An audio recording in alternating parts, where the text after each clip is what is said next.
This is Healing Out Loud, a space where we can talk about the real, messy, beautiful parts of healing and remind each other that we're not alone. Hi friends, this is Healing Out Loud.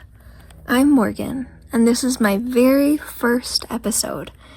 And honestly, just saying that out loud feels a little surreal. Note, I do want to mention something first. Because of aphasia, sometimes I may pause while I'm searching for words. So if it seems like I'm taking a moment, it's just me finding the right thing to say. I've been thinking about starting this podcast for a long time now, but I keep telling myself that I need the right setup, I need the plan, the perfect moment, but the truth is, there is no perfect moment. And healing isn't perfect either. It's messy, it's emotional, it's unpredictable, and that's exactly why I wanted to create this space. A space where we can talk about healing out loud.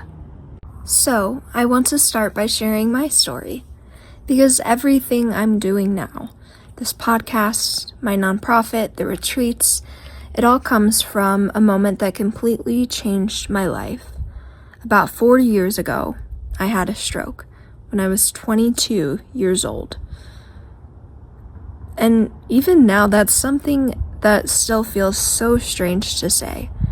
Because when people hear the word stroke, they think of an 80-year-old, not someone like me. But it happened, and it changed everything. The reason I had a stroke is because of something called an AVM, an arteriovenous malformation. It's basically an abnormal tangle of blood vessels in the brain. And a lot of people don't know they have one until something happens. And for me, that something was a stroke. And I knew that I had this a few years prior when I was 18, but there was nothing they could do for me. The way I found out was I was goofing off on the theater stage with my friends when a boy pulled me off the stage, and I thunked my head twice. So I took myself to the local hospital. They immediately sent me to a higher up one, and they immediately sent me down to Barrows Neurological Institute. That's where they told me I had an AVM. But there was nothing they could do about it because of where it was located, right smack in the center of my brain, my thalamus.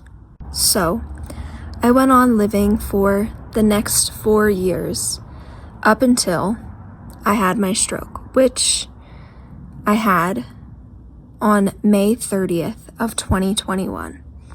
I had just gotten back from LA. I was there with Melissa, who taught blood pattern analysis courses to different cops and forensic personnel. And we had just gotten back from wrapping up a class. And so I was tired, exhausted. I was so overwhelmed. But that night I went to sleep and I woke up the next day and I had to work at my other job, Verde Valley School. And it was their graduation ceremony. So we were running around like chickens with our head cut off, and I just didn't feel right. You know, it was weird, and it wasn't until I said something to my best friend. I said, I don't feel good. I feel off. And she looked at me and she said, Morgan, this is serious. And that moment, I blacked out for a month. When I had my craniotomy, when I was in the neuro ICU, when I was just completely out of it. There was so much confusion, fear, there were so many questions, and not a lot of answers. Later on, I also had Gamma Knife treatment, which I've had twice now, which is used to treat the AVM. It's radiation, and they also use it to treat cancer. And now, The AVM is still there, but we're hoping it'll be gone within the next few years. Fingers crossed. I think one of the hardest parts is waiting, the not knowing, living your life while also carrying this thing with you.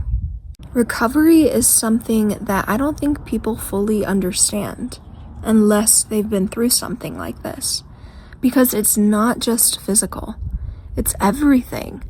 It's your body, it's your mind, it's your identity.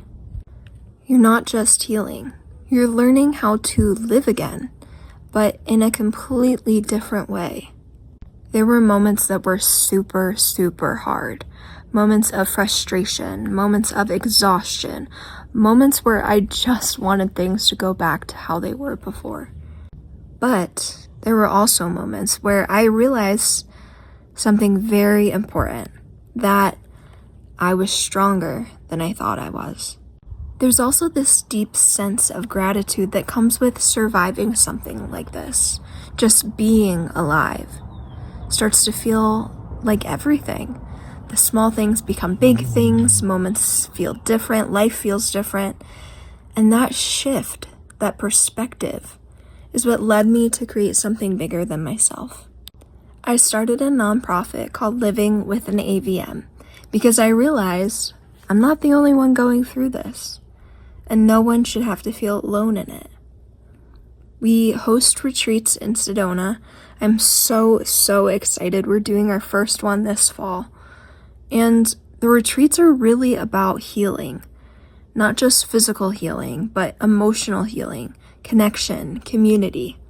Because there's something really powerful about being in a space where people actually understand you, where you don't have to explain everything, where you can just be. Seeing people connect, open up, and feel supported has been one of the most meaningful parts of my journey. And this podcast is an extension of this. I wanted to create a space where we could have real conversations, where we don't hide the hard parts, where we can talk about healing, honestly. I'll be sharing more of my story on here. I'll be talking to other survivors, caregivers, doctors, and just real people who have gone through real things.